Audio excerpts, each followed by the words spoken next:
Summer 1539.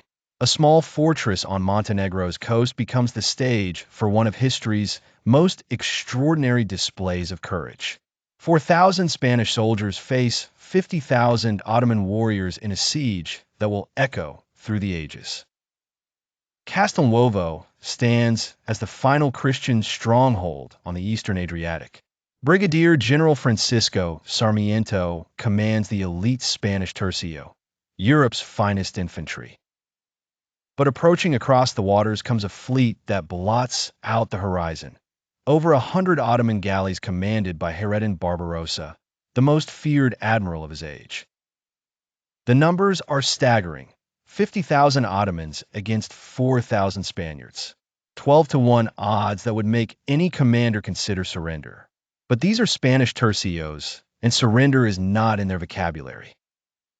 For weeks, the massive Ottoman army pounds the fortress walls with cannons.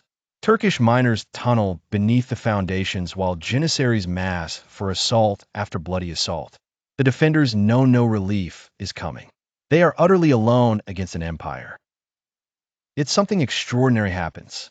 Instead of breaking, the Spanish Tercio transforms Castelnuovo into a killing field. Their disciplined pike squares and crossbow volleys turn every Ottoman attack into a bloodbath.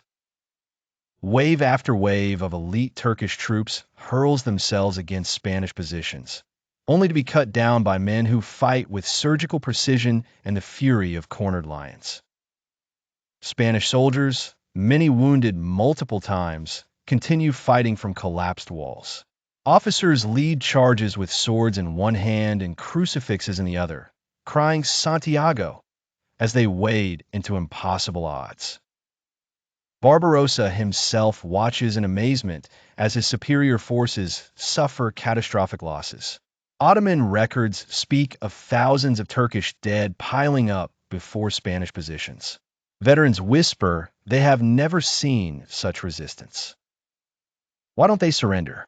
Barbarossa offers honorable terms multiple times, but Sarmiento's men know that every day they hold Castelnuovo gives Christian Europe time to prepare.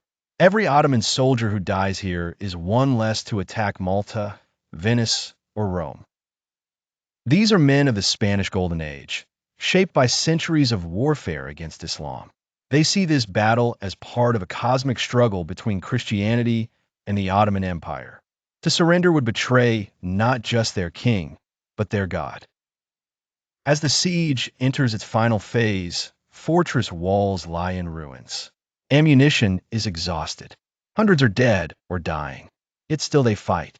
Turkish sources describe Spanish soldiers making final stands in towers, fighting hand-to-hand until the last man falls. When Castelnuovo finally falls, Barbarossa surveys the carnage with awe. His losses are so severe the Ottoman army is crippled for months. The Spanish Tercio has achieved the impossible, a tactical defeat that becomes a strategic victory. None of the 4,000 defenders survive, but their sacrifice reverberates across Europe like thunder. The Spanish Tercio has proven that courage and faith can inflict a terrible price, even in certain defeat. Barbarossa declares he has never seen such magnificent courage.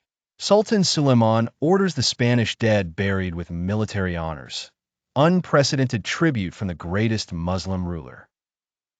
The siege becomes proof that heroism can transcend defeat, that 4,000 men willing to die for their beliefs can shake an empire of millions. The last stand at Castelnuovo, where outnumbered Spanish soldiers turn certain defeat into eternal legend.